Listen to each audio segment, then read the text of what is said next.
Good morning, traders. It's Chris from thedaxtrader.co.uk, and it's the 2nd of October.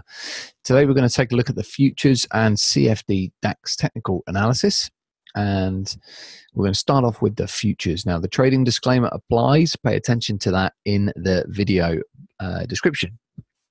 All right, so on the daily chart here, you can see yesterday we had a range on futures of 128 points, pretty even looking delta, and we were contained within Friday's pretty wide range bar, and skewed slightly to the sort of second half of the lower end of the profile, which we'll take a look in a moment. But overall, really, we're trapped between 175 and 447, and we're looking for a conclusion to break out one way or the other.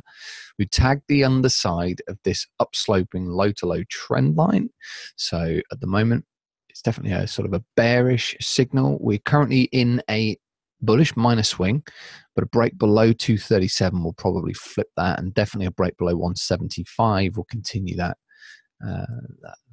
bearish move. But the only thing that looks a little bit boring at the moment is the fact that it's got choppy on the minors, and the volume has dropped off as well. It's just not really a great deal to get excited about. So it's kind of really benefited the range traders.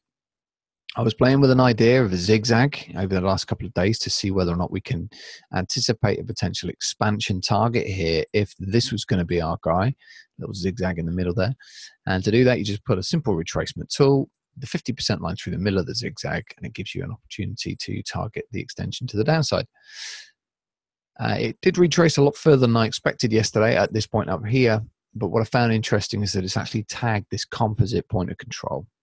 A composite, well, join the webinars to find out more about the volume profile terminology. So we'll see whether or not we get any traction from this, but we've definitely bounced from the underside of that point of control. We're now outside of this composite value area.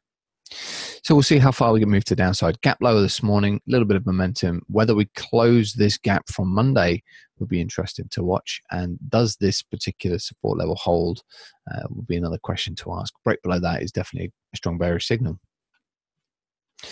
The levels that I'm watching at the moment are as follows. I'll just bring those up for you. Pause the video here. Point of control, 12,320. VWAP 309. And the pivot 298 are the interesting ones. We've got the value area high and low. And we've got the pivot levels up here and the breakout levels over here. Okay. Worth marking out on the chart if you're a futures trader. Okay, this is the market profile, or TPO. I'm not going to look at that at the moment. So we'll move on to the volume profile for the session profiles. And I've marked out the points of control for each one of these. These are the POCs. Generally what happens is when you're outside of a previous day's value area, but you break back inside it, which is the darker area, price will often reach the point of control as a magnetic target level. We've got a few exposed ones at the moment, 320 from yesterday, 169 from way back here. And then if we do either break lower, you've got 11,982 down there, or higher at 484. All right, these are the zones to just mark out on the chart to keep up with. All right, this is an IB, which is an opening, no, it's not opening range, it's initial balance, same idea, but I put this on a 2-hour IB, so it will generally close at 9 o'clock, should I say.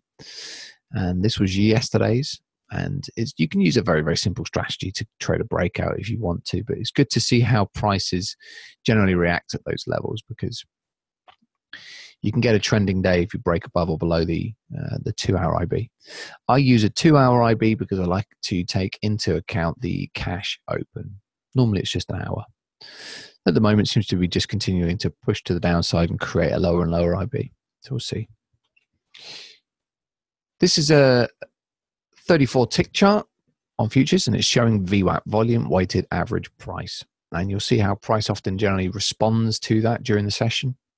And in this example, it's showing 2 bounces from this. I generally only tend to pay attention to VWAP towards the end of the first session and the second half of the session. It starts to establish the levels and they become a bit more significant. They are calculated at the beginning of every session and they reset. They don't roll over. All right. So at the beginning of the session, it's pretty useless. All right. That is a volume scanner that I'm currently testing a hypothesis for. I'm not going to explain that. And that's the current setup for the volume scanner. All right. So that is futures. Let's move over to CFD. I know a lot of you guys are trading CFD. And we'll start from the beginning. So on the daily chart, downward channel is still in place. We've tagged the channel resistance up here. The channel was just simply formed from a downsloping high-to-high trend line here. You take a parallel line, and then you draw the channel under here. All right, not difficult. You'll notice yesterday that the the range was very similar, 128 points. And inside the candle of the previous day, it's all very similar to futures. The levels are just fractionally different. Still choppy minor swings you can see here. 247 is the line that I've marked out. Break below that will start to form a new bearish minor swing. We've also got a composite profile on this, which is a 10-minute chart, similar range from previous, which is just a major high from back here towards the end of September. And again, similar situation. You can see that it's tagged the underside of the point of control, the composite point of control. Okay. Levels for today, if you want to pause the video, will be here.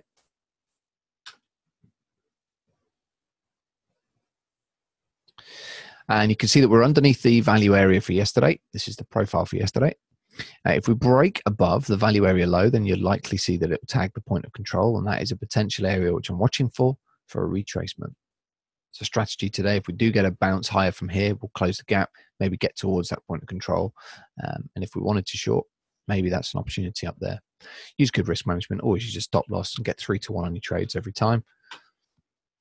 I'm not going to look at the TPO. The exposed POCs, there we go. So 316, 445, 223, the more significant ones for now.